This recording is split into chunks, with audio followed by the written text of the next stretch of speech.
Hargard is a town of clan Skilfing, of the faction Nord, of the culture Nord. And what exactly is the prosperity? 3,472. I don't know why I said that. I'm not sure I really care, though it is also going up. Oh yes, and before we go to Hargard to reveal our motive for being in Nordlands, we have 2 followers right now. Empress, Regea, and Sechin. They're actually enemies, which is funny. But they are both enthralled by Charles's charm. Though, as you can see, we have done some goodness for this vicious Kurzite lady who actually doesn't really like us, but actually does like us. It's really hard to say. And we've done much for Empress Regea, and she does like us. And I think she actually agreed to move along with us for a while. I'm not sure why she's still here.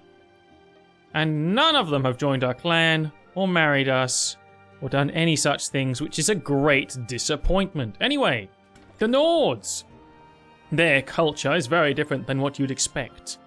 Very different indeed. We shall bribe our way into the keep with our substantial money and see that... Oh dear, there's no one here. I say no one, there's Biola Blum, who is a pregnant lady. Friends with Lukon, enemies of Talas, and spouse to Svorny. She seems like a fine, honorable lady. But she is not one that we can speak to. Well, we can, but we shouldn't. Sechin, no, don't hold. You should also be following us. Good, good. Peace to you, stranger. What is your name? This is Gorn Lautir. What a man. He is impulsive, cruel, and daring. He is friends of the king, I believe. No? I don't know. Clan Nord. Yes, Halfdar is indeed the leader. Oh, the Vlandians of Nord have made peace, and we are a Vlandian. I'm Charles, sir. May I ask your name? I will not boast you of my lineage. A true son of the North aims to surpass his fathers, not live off of their reputation. I am Lord of Hargard. Yes, I'm a man of valor. We shall cross swords, but not the swords that you think. We are bringing none to this dialogue. I will speak my mind. There we go. I am very worried about how this is going to go, but we are going to prove ourselves to the Nords, and we shall join their ranks or some such. Actually, we just intended to steal their ranks. Gorn Latir halts his horse, looking down at you with a slow, crooked grin. Ha! A man who speaks of ambition before he's even asked. I like the size of your balls, Charles, even if I can't see them from up here. He swings down from the saddle, landing heavy on the muddy road. His hand claps your shoulder with enough force to stagger a lesser man. You want to rise among the Nords, then you'd better have a worth talking about. Yeah, what are you packing under those breeches, Southerner? A proper Nord judges a man by what hangs between his legs before he judges what hangs at his belt. That's exactly right. The Nords have strange and interesting customs. Customs that you can change, and we have changed them into something rather extraordinary, as you can see.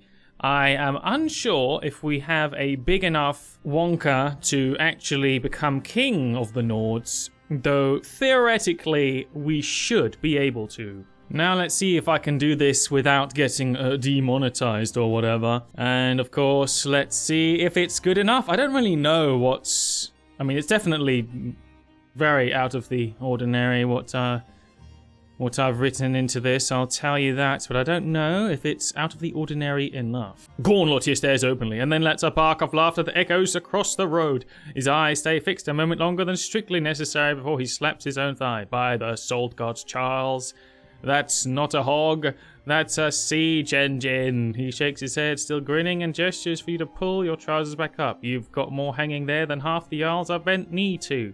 If the rest of you fights half as hard as that thing promises, you'll be drowning in glory before the snows come.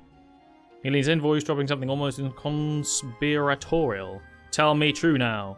Does it work, or is it just for show? I've known men with big swords who couldn't find the sheath. This man, he is impulsive, cruel, and daring. Well, now we've got a sort of frame of reference. He said half only. If it's not big enough, we'll just make sure it can be big enough, because let's be frank, we want to become the king of the Nords, and we want to do it ASAP. There we go, simply saying some absolute nonsense that it of course works, and that we need to meet the ruler now. because they need the man with the biggest wang to be their ruler. But with the thing he said, you know, maybe, just maybe, the rulers is incomprehensibly massive. Gauntlet here throws his head back and laughs, the sound rolling across the empty road like thunder. Batter down gates, ha! With that thing you could batter down the walls of Archegg itself! He wipes a tear from his eye, still chuckling. Halfdar would take one look at you and offer you a yaldem on the spot. The man's got an eye for equipment. He gestures for you to walk with him as his party begins moving again. Listen, Charles. You want to meet the Grand Prince? I'm headed towards Groothammer myself. Ride with me a ways and I'll tell you what kind of man Halfdar truly is. Not that bullshit the skulls sing, but the truth. A man who'd appreciate your credentials. Hey! Looks like I've got myself a buddy here. We give a hearty laugh in return and nod. A sound plan, good man. I shall ride with you to meet the Grand Prince. I'm eager to hear what sort of man he is. Ho, our party grows. Gauntlet here will ride with you for a time. Well, we have 3 people following us now. For how long? I don't know. But where did he say he was? Not over here, hopefully. Not Fatik. Halfdar. Groothammer. He was going to Groothammer, but that's not where he is. That's not where the liege is, man. I think we're going to Thronderloch.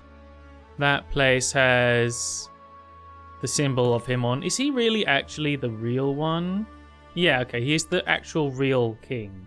I say that mostly because with a diplomacy mod of sorts enabled, someone else may be made king rather easily. And oh, we do not have a boat, actually. Do we have enough money for a boat? We have a suitable amount of money. And we are also way faster than everyone else because, well, unfortunately Charles is very fast. Not quite sure they'll be able to catch up to him, but we'll see. Halfdar! There he is! We have found Halfdar, and maybe we should let people time to catch up to us? No? Maybe not. Okay, Halfdar. The king. With lots of your Nord longings and other Nords. How big is his wonky? Let's find out. Peace to you, stranger. What is your name? Ooh, I like this armor. That's beautiful. Man, these Nords do have drip. My name is Charles, so may I ask your name? Halfdar, King of the Nordvik, Lord of Throndalag, which has how much prosperity? Not great, honestly. It's not too surprising, I suppose. I know your name. They say you are a man of valor. If fate ever decrees we cross swords, it would be an honor. Wait, is he actually a good guy? Impulsive, daring, and generous. Wow. Is this one of the few actually good rulers? Oh, he's friends with Ira. That does not surprise me. We have a fellow friend then, Halfdar. We certainly do. Oh, he was also a friend of Gornlottir. Enemies of Lucan and Ragenvad. That's good. Father and mother dead. That's alright. Okay, I mean, sad. Actually, that's sad. A word with you. There we go. We are going as boldly as one ever has, approaching the King of the Nords wearing absolutely nothing. This is the way. And he regards us more warmly. The snow hisses where it touches bare skin. A handful of Halfdar's Huskarls exchange glances. One stifles a laugh, another shifts his grip on his axe, as if unsure whether to draw or applaud. The king himself stands rooted, breath pluming in the cold, grey eyes travelling the full length of the naked man before him, without a trace of modesty. Halfdar stares for one long beat, then throws his head back with a roar that echoes off the trees. By the Frostwife's tits, man. You've got stones heavier than a walrus. He stamps forward through the snow, grinning wide, and claps a heavy hand on your frozen shoulder. I've seen berserkers charge a shield wall with less madness than you just showed walking up bare ass to a king. I like it. He gestures down at his own fur-wrapped groin with a rueful shrug. Sadly, Charles of the Fireheart Mine's tucked behind 3 layers of wool and a bear skin right now, shriveled to a pink little acorn by this pissing wind. You'd win by forfeit, and where's the honor in that? Oh my god. This man is also smart. Can't believe it!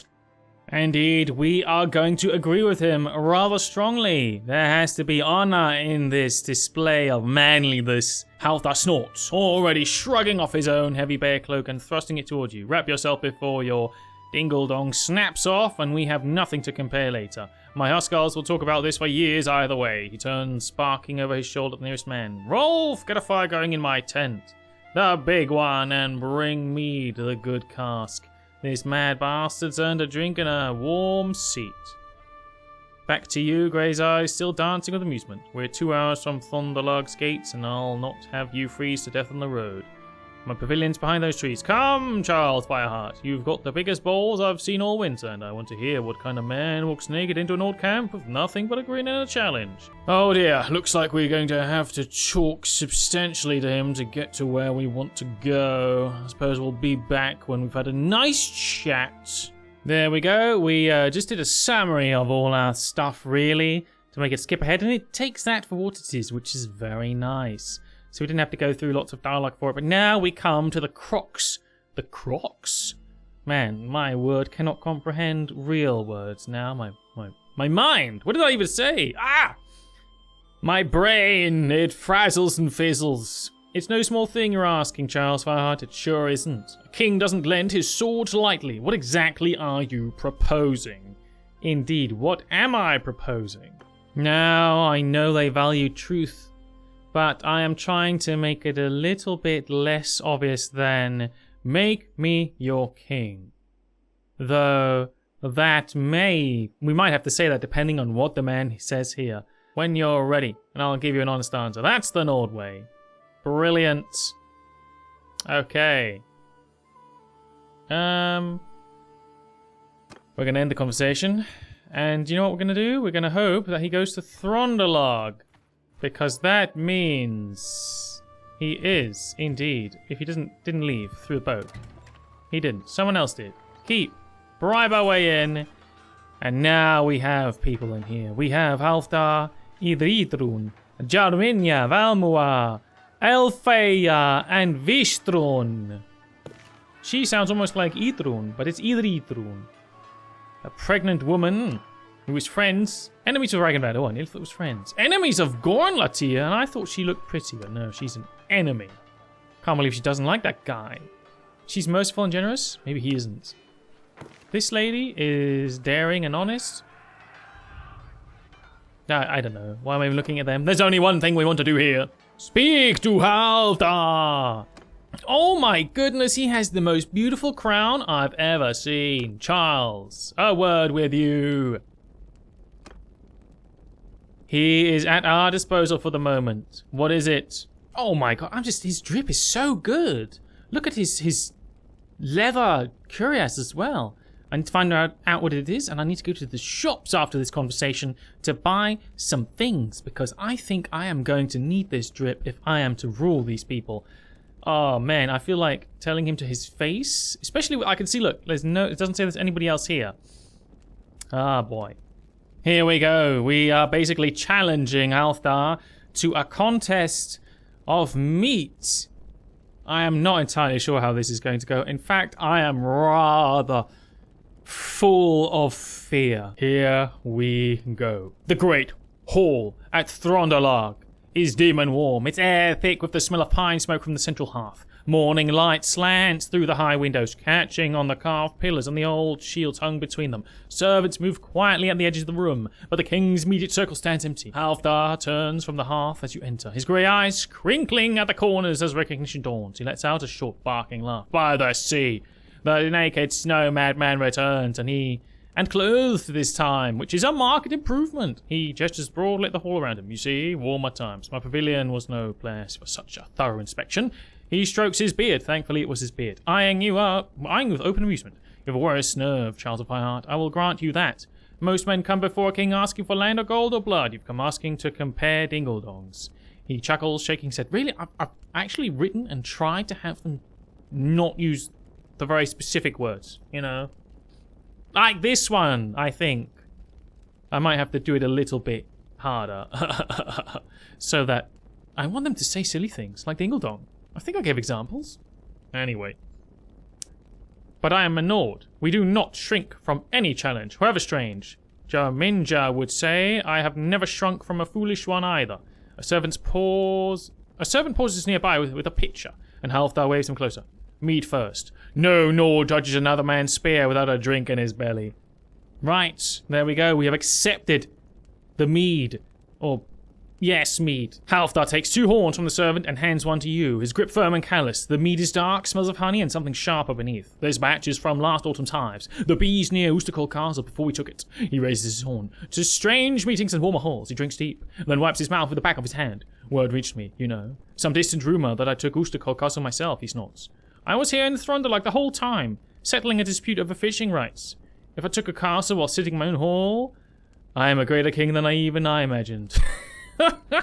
People boast for him. How wonderful. He studies you over the rim of his horn. But you did not come to hear about fishing rights. You came, if I recall, to speak of alliances and to prove something about what hangs between your legs. Which shall we settle first? Do you know what this reminds me? We started this with Regea and Sechen by our side, and they have just not caught up to us. I'm actually wondering if they're even near us anymore. Even the Nordman's not here. Our whole party's missing. Everyone here that's supposed to witness this grand thing, they're just not here. Hopefully we can sort of grab lords and ladies, like Pokemon, you know? And just gather everyone around for the greatest party ever, as Charles becomes King of the Nords or something. There we go. We are ready. Things are going on. Will the proof be here? Halfdar nearly chokes on his mead, coughing out a laugh. Straight to it, no preamble, no flattery, just that belled off and eyes shut like a man dreaming of a good roast. He sets his one side to the chuckling. You're either the boldest man I ever met or the maddest. Possibly both. I think we are both. Absolutely. He gestures to the servant, who withdraw to the far end of the hall with practiced discretion. He then unbuckles his own belt with the casual air of a man who has done far stranger things in his 52 years. Very well, Charles Farhatler, no one say Halfdar. Throsnering refuses an honest challenge. He grins, grey eyes glinting. But I warn you, I am an old king. We are not known for modesty in any sense. And so, Halfdar and Charles, for the first time ever, will compare their sizes in a duel of the ages to see, if they're probably not going to make Charles the lord of this kingdom, honestly. I would be very surprised. They're still calling dingle-dongs by real words. There's no way they're just going to hand him the kingdom. Or will they?